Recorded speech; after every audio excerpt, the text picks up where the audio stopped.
Here we are at the second passage of reading comprehension drill set number 4, a natural science, more technically inclined passage. And we're looking at a question that is asking about an inference regarding a specific topic. And as always, we're going to select our highlight tool if we haven't already in order to mark what the task is. So question 11 reads, it can be inferred that the author of the passage would most likely agree with which one of the following statements about a response to global warming. So I'm just going to highlight author, agree, I'll agree with, about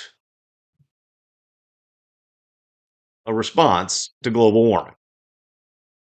So I know exactly what I'm being asked for. And you can be a little bit specific in choosing the highlight tool to highlight exactly what is being said when you've got such a convoluted structure and phrasing in the task. So we should recall from our upfront main idea highlights and reading that the author's response or author's position on the response is going to come from the final paragraph. And we should recall that the author is in favor of steps that make sense, that are taking first, that aren't going to be that costly, and more costly measures can be taken if they are tied to the latest information available.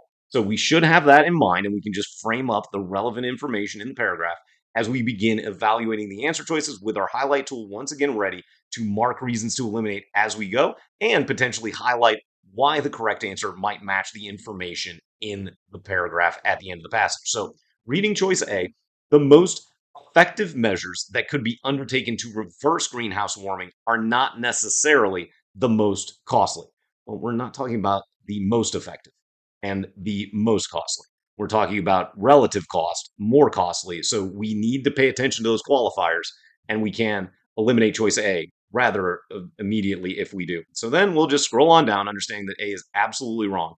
Then choice B, costly measures necessary to combat greenhouse warming should be undertaken only when the rise in temperature begins to exceed human beings' capacity to adapt to such an increase. Well, we're not concerned with human beings' capacity to adapt to the increase in this final paragraph. We're just saying that, hey, you should start with the stuff that's not so costly, that's going to have other economic or environmental benefits, and then we move on to more costly things once the science shows that it's necessary. So B introduces a concept that isn't a relevant variable for the author, so we can eliminate choice B for that reason.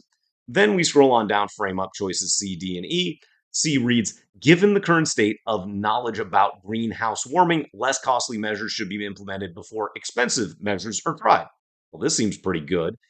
At the very worst, I'm going to leave that open, but if you're feeling bullish on it, you could probably select C at this point because we're saying exactly what we predicted, that less costly measures should be implemented before expensive measures are tried.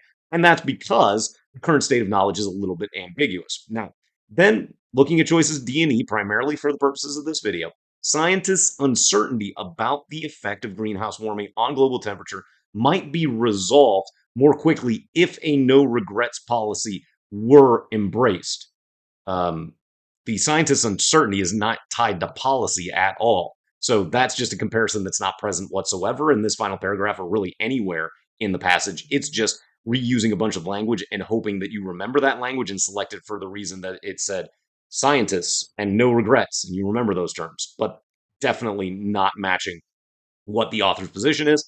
And then choice E, any measure intended to reduce greenhouse warming should be implemented only if it addresses other environmental problems. Well, no, it's not that it always has to address other environmental problems. If warranted, it could be addressing only greenhouse warming if we follow the final paragraph of this passage. So you can see, again, how finding specifically where the information is going to help you not have to hunt and peck and proactively come up with your own prediction so that you can reach the correct answer in an expedient fashion, which, of course, here is choice C.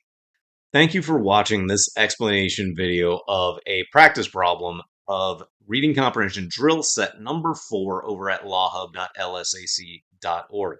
If you enjoyed the tips it contained, please consider liking the video or subscribing to our channel to be alerted when new explanation videos are produced by MyGuru. Also, take a look at the description below because you'll find additional links to resources from MyGuru, including a set of full practice prep test explanations that are similar to what you just watched. And remember, as you prepare for the LSAT, it's supposed to be hard.